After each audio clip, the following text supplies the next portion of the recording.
In the meantime, papasukin muna natin ang report mula kay Edniel Parosa, yung tinatawag na nihilistic extremism.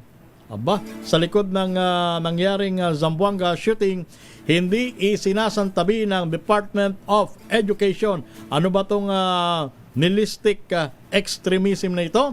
Edniel Parosa sa detalye. Edniel! Romel at Sister L, nanawagan si Education Secretary Sani Angara sa mga magulang na tutukan ang mga nakakausap ng kanilang mga anak online. Ayon sa kalihim, hindi kasi maisasantabing na-influensyahan ng nihilistic violent extremist groups itong mga suspect sa nangyayaring mga pamamaril sa mga eskwelahan dahil na lamang na pinakahuling insidente sa Ateneo de Zamboanga.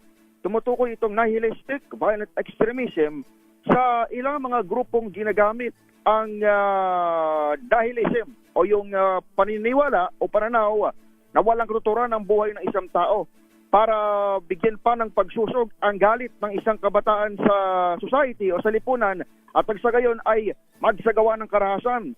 Sabi ni Angara, target ng groomers na ito ang galitin ang kung tawagin ng opisyal ay mga disenchanted youth sa parehong paraan umanong ayaw ng mga guardian o mga magulang na may masamang impluensyang lumapit sa mga bata sa mga pampublikong lugar.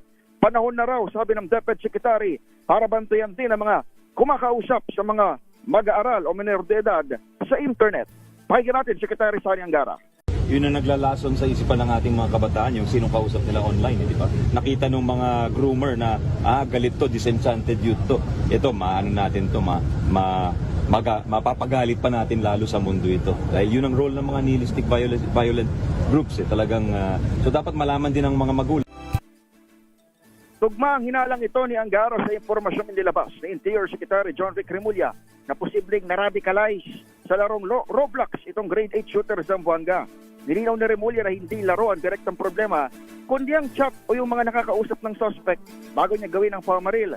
Bukod kasi sa Facebook, inilive din pala nitong suspect ang kanyang ginawa sa hiwalay na Gore website kung saan ilan pa ang makakanood.